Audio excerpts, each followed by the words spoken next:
अस्सलाम वालेकुम रहमतुल्लाहि बरकातहू। मैं हूं शेख शरीफ पटेल, कांग्रेस कॉन्टेस्टेड कारपोरेटर बोराबंडा उन्नात्री डिवीजन। मेरे भाइयों, दोस्तों, साथियों, सबसे पहले तो मैं पुलिस महकमे का और हमारे रेवेन्यू डिपार्टमेंट का शुक्रिया अदा करूंगा। खास करके शुक्रिया अदा तो मैं सीएम रेवंत रेड्डी साहब का और मोहम्मद अजहरुद्दीन साहब का, माइनॉरिटी मिनिस्टर साहब है, और साथ ही साथ फाहीम कुरैशी साहब टिमरीज के प्रेसिडेंट हैं, उनका, साथ ही साथ वक्फ बोर्ड सीईओ साहब का भी मैं शुक्रिया अदा करता हूँ। आज मीडिया पे आने का मकसद ये है कि ये जो दिख रहा है आपको, ईदगाह आलमगीर गुट्टाला बेगमपेट है, इसकी टोटल अराजी है 90 एकड़ 17 गुंठे, जिसमें से ज्यादातर जमीन इलीगल इंक्रोचमेंट हो रहे हैं। कहीं से फेक डॉक्यूमेंट्स लाकर ये लोग यहाँ पर कब्जा बैठ रहे हैं। गालिबन 2 से 2.5-3 करोड़ रुपए यहाँ पर कलेक्शन हो रहा, और ये कलेक्शन जो इलीगल फेक डॉक्यूमेंट बना के बिठा रहे उन लोगों को जा रहा, इसमें कब्जा करके देने में खास करके हमारे मुसलमान भाइयों का चाहत है, जो कि अल्लाह उनको हिदायत दे या तो फिर इससे दरबदर कर दे। देखो भाइयों, मेरे दोस्तों, साथियों, आप लोग जो भी ये कर रहे हैं, इस जमीन को नाजायज किसी और को बिठा के इनको मालिका बना रहे, तुमको हशर में इसका जवाब देना पड़ेगा। तुम्हारी औलाद, तुम्हारी नस्ल तुम्हारे को घर से मार के निकालेंगे। साथ ही साथ मैं वक्फ बोर्ड चेयरमैन साहब से भी गुजारिश करता हूँ, वक्फ बोर्ड चेयरमैन साहब, आपको इतना बड़ा ओहदा आज मिला है तो आपकी जिम्मेदारी बनती के ऐसे वक्फ की जितनी भी अराजी है उसकी हिफाजत करना सब में पहले आपका काम बनता, क्योंकि माइनॉरिटी का इदारे का जो भी जिम्मेदारी दी गई आपको दी गई। चेयरमैन साहब, जब मीटिंग हुई, जॉइंट मीटिंग मस्जिद में, उस टाइम पे आप और आपके कुछ प्यादों को बिठा लेके बैठे, आपकी जबान तक नहीं खुली। क्यों? इसकी वजह पूछना चाहता हूं मैं। इसमें सुने में आ रहा आपका भी हाथ है और आपको भी इसमें से हिस्से जा रहे, बल्कि सुने में आ रहा, हम देखे नहीं। तो प्यादों को रख के आप ये कब्जे बढ़ा रहे, बल्कि अवाम का बोलना है, लिहाजा इस बदनामी को हटाना है तो सबसे पहले चेयरमैन साहब आप यहाँ पर आके जायजा लीजिए। आपकी जो वक्फ बोर्ड काउंसिल है, काउंसिल को बिठाकर वो लोग क्या काम कर रहे हैं, क्या नहीं कर रहे, पूछिए। सबसे पहले जितनी 90 एकड़ 17 गुंठे है, कोर्ट से एक आर्डर या परमिशन लीजिए इसको बाउंड्री करने की।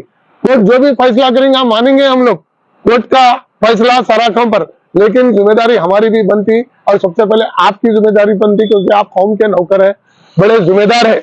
आपकी नौकरी आप सही से नहीं कर रहे, आप सही से नौकरी करें तो किसी की हिम्मत नहीं है यहाँ पर एक सेकंड भी ठहरा कर सके।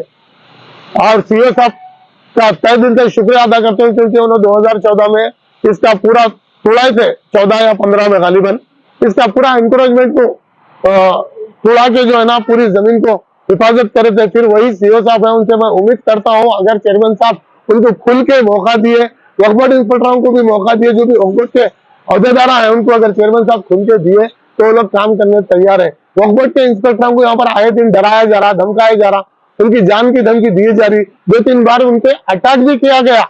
इसके बावजूद वक्फ बोर्ड क्या एक्शन लिया? जो लैंड ग्राबर है, हम रेड हैंड पकड़ के पीएस के हवाले करें तो वक्फ बोर्ड इस पे क्या एक्शन लिया? पुलिस वालों से क्या रिपोर्ट लिया? उनके ऊपर एक्शन क्या हुआ? पूछे क्या? मैं ये भी पूछना चाहता हूँ। चेयरमैन साहब, आपके ऊपर बहुत इल्जाम लग रहे हैं। आप इल्जाम से बरी होना है तो इस जमीन की हिफाजत करिए, जब भी कहीं होता। और आने वाले दिनों में अगर ये काम तो वक्फ बोर्ड नहीं करेंगे तो हम लोग 1-1.5 लाख लोगों को लेकर यहाँ पर बहुत बड़ा जलसा करेंगे। उसके बाद जेल भरो आंदोलन की जरूरत पड़ी तो हम कानून के घेरे में रहकर बराबर करेंगे। और ये जमीन को चाहे तो हमारी जान जाने तो हमको धमकियां भी मिल रही है। यहाँ पर हम धमकियां से नहीं डरे, खट्टे मीठे तो हमारे को आखिरी में लालच दिया गया। ऐसे लालच को हम ठोकर में रखते। अल्लाह की रहमत हमारे साथ है, हमको अल्लाह बहुत दिया। हमारा पैसा हमारी बहन की जान बचाने हमारे को काम में नहीं आया, हलाल पैसा, ये हराम पैसा हमारे क्या काम नहीं आता। तो लिहाजा बार बार मैं चेयरमैन साहब आपके ऊपर इल्जाम आने से बार बार आप ही का नाम ले रहा हूँ, लिहाजा आप इस पे एक्शन लीजिए, वरना तो मुसलमानों को मजबूर होना पड़ेगा। मजबूर होकर धरने पे बैठ गए तो फिर जिम्मेदार वक्फ बोर्ड रहेगा। यही कहते हुए मैं रिसर्च चाहता हूँ और पुलिस का बार बार शुक्रिया अदा करता हूँ, रेवेन्यू डिपार्टमेंट का शुक्रिया अदा करता हूँ, सीएम साहब का भी शुक्रिया अदा करता हूँ। साथ ही साथ बहुत बड़े बड़े लोगों के नाम आ रहे हैं यहाँ पर, वो लोग इनके पीछे है, बल्कि कुछ ऐसे नाम आ रहे। अब उसमें बोलना भी मुनासिब नहीं चल रहा समझ, लेकिन फिर भी बोलता हूँ मैं, कुंडल रेड्डी साहब आपका नाम बार बार आ रहा, और हम इतना रोकने के बावजूद लोग बोल रहे हैं लैंड ग्राबर क्या भी कर लो, हमारे पीछे बड़े आते हैं, हम ऐसा जाते ऐसा छूट के आते बोले, और वाकई में लोग छूट के है।